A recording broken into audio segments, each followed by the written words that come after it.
You mentioned Kundalini a little bit ago, and that's one that the activation of Kundalini, of course, in the previous podcast, we talked quite a bit about activating the chakras and so forth, and of course, Kundalini is like tied into that. Maybe you can speak a little bit on that. Yeah, Kundalini is an amazing force. I mean, Kundalini it's sentient. So, I've been tracking its origins. Well, I spent a lot of time tracking the origins of Kundalini, and it appears that, there's some kind of ancient, motherly kind of being, that's very powerful. It kind of just ties into the whole sentience of the entire reality. And no wonder we ended up communicating. I was in a band for 8 years called Kundalini. So, oh my goodness. No way you tracked me down. No. Yeah, the band, the Kundalini. Yeah. Well, I mean, yeah, and that's honestly what it is. It's a band of light in every tense. It's collective. It's what's running through us. And it's also what causes a lot of synchronicities and causes a lot of same ideas. Got everyone kind of argue like whose idea it was, because it just all came to us at the same time. And then, but Kundalini is also something that needs to be matured within each individual. It's like each person has their own Kundalini. And that's kind of why, some people have a Kundalini awakening and some people don't. And then even after the Kundalini awakening, the Kundalini has to then be guided further through the chakra centers so that it has its own quest. So it's kind of like the mini game going on, but it should be rather major. But within every person's body, there is Kundalini that is attempting to make its full ascension. And then also, once it does, to then come back down, which is the Ankh symbol. And I think in the pyramid text, it basically sums the whole thing up that these combatants were aware that we were to become an Ankh. And that's what the destiny of every being here on the planet was. And so then everyone just tried to go and try to figure out, well, what did the Ankh really mean? And one of the symbols, one of the things it really meant, besides, a circle and a straight line, which gives you pretty much everything, was the ability to not just do the whole ascension thing, but also be aware of the descension process, which is something that you tend to not get too many people who want to participate in that class. Right. But what it's really like is it's like when you do get this calling or whatever, you get this awakening, you get all this information. Now it becomes like seeds that you must distribute into the soil again, not into the air. So because it's got to go into the soil, these secrets, if you may, or secretions, if you may, someone's got to take it there. So that's the actual process, to where even when you're on height, let's say, you've discovered that you are God, and beyond that, you now must go back down to hell in a tense. Yeah, but it doesn't bother you. And this is kind of like the whole, again, crisis Kundalini. It's the whole process of, you go back down, and you can go into hell in a tense, and this is just a lower vibratory frequency.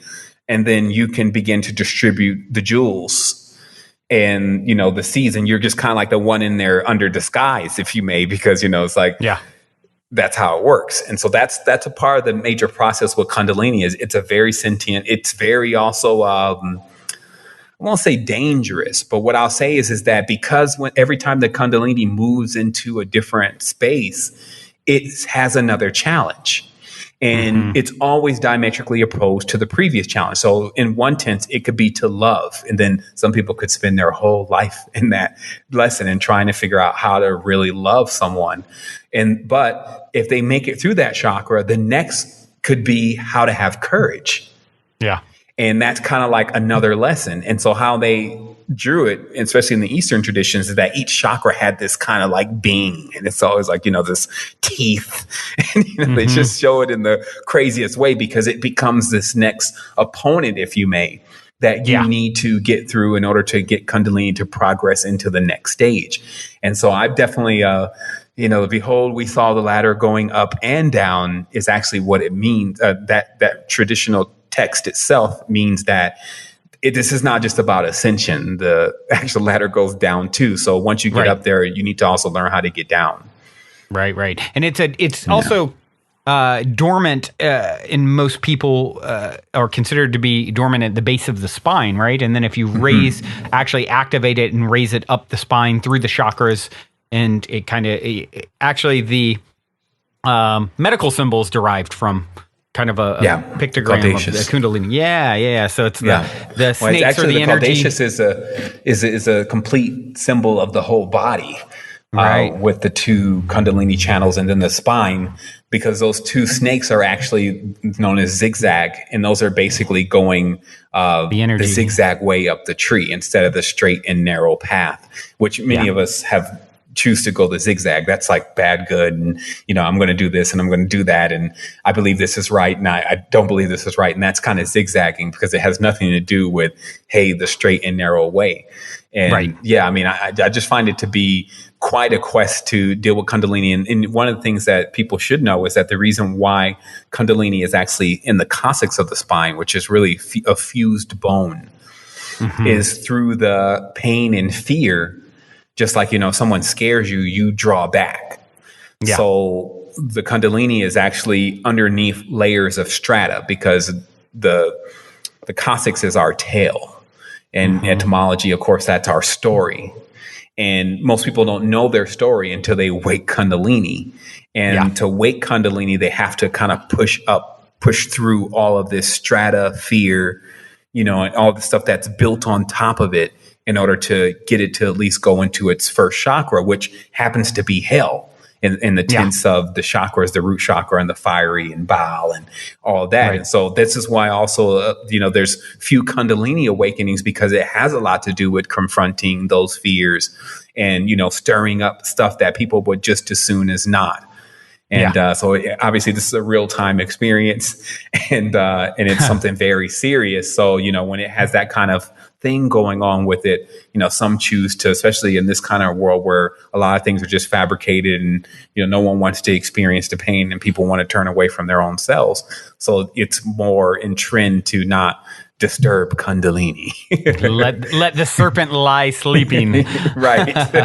And also the wisdom. Yeah, exactly. Because that's what's at the top of the medical symbol is the wings, right? It representing, I would say, enlightenment, or So and this is also the snake is the electric force, as in L, it hisses and spits, and then the magnetic force is the bird. And in evolution, snakes become birds. I mean, we figured that out already. But the scales become wings, and this is the actual real process. Just like the Tyrannosaurus's closest cousin is the chicken. Yeah. And so for all of that terrorizing, you become a chicken. Exactly. And then you get eaten by mammals. Right. A lot. A lot. It goes around, comes around. And it's really like that. It's like they call that divine comedy. Yeah. Exactly.